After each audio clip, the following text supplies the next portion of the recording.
আর কদিন পরেই পয়লা বৈশাখ, আর এখন কিন্তু শুরু হয়ে গেছে চৈত্র সেল। আমরা সোদপুর মার্কেটে দাঁড়িয়ে রয়েছি। আমরা যদি রাস্তাটা দেখাই, রাস্তা কিন্তু তেমন ভিড় নয়, ফাঁকা। কিন্তু আমরা যদি বছর আগে একটু যাই, তাহলে এই রাস্তায় দাঁড়ানো যেত না মানুষের ভিড়, কারণ চৈত্র সেল।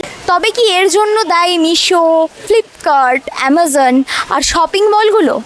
তবে কি অনলাইন শপিং আর শপিং মল পেটে লাথি মারলো মধ্যবিত্ত ব্যবসায়ীগুলোর? কি বলছেন আপনারা, কি বলছেন ওনারা? আমরা শুনে নেব। আর কেনই বা আমরা আসবো এই অনলাইন এত কিছু থাকতে আমাদের দোকানে আসাটা কেন প্রয়োজনীয়, সেটাও শুনবো ওনাদের থেকে। আপনারা দেখতে থাকুন। আমি টাইমস 24 লাইভ থেকে শ্রাবণী রায় বন্দ্যোপাধ্যায়, আমার সঙ্গে দেবদত্তা এবং দেবরত। অনলাইন যে আমরা জানি অনলাইন শপিং, তার জন্য কি চৈত্র সেল এফেক্ট হয়েছে? প্রচুর এফেক্ট হয়েছে। যেমন ব্যবসা বাণিজ্য খারাপ হয়ে গেছে, আমার জুতোর দোকানে বিক্রি বাট্টা কমে গেছে। দাদা, অনলাইন শপিং এর কারণে কি আপনাদের সেল কমে গেছে? আমাদের অনলাইনে ব্যবসা শেষ, গরিব মানুষ যারা আছে মারা যাবে না খায়। এখন খুবই খারাপ, খুবই খারাপ। একবেলা করে দোকানদারি করি আমরা, আগে সকাল থেকে করতাম, এখন 4টায় এসে দোকান খুলি। খুব খারাপ। বিজেপি সরকার শেষ করে দিয়েছে।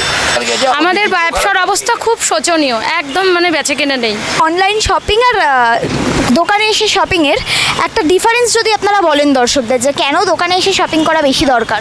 কেন দোকানে এসে শপিং করা দরকার, এটাই বলবো যে দোকানে শপিং করতে গেলে একটা চেঞ্জ করা, মানে ছোট বড় সাইজের প্রবলেম, এগুলো সুবিধা। অনলাইনে সবসময় সেই সুবিধাটা হয় না, কেন অনলাইনে অনেক কিছু আমি নিজে আমার জন্য অনেক কিছু কিনেছি, সেগুলো আর চেঞ্জ করতে পারিনি, প্রবলেম হচ্ছে। আমি মনে করি তার থেকে দোকানে শপিং করাটা বেটার হয়। মেটেরিয়ালটাও কি দোকানে এসেই বোঝা যায়? হ্যাঁ, এটা বেটার, কারণ অনলাইনে দেখায় কটন, সেগুলো কেনার পর দেখি সিল্ক। আমি এরকম অনেক ঠকেছি, তাই আমি ভুক্তভোগী এগুলো।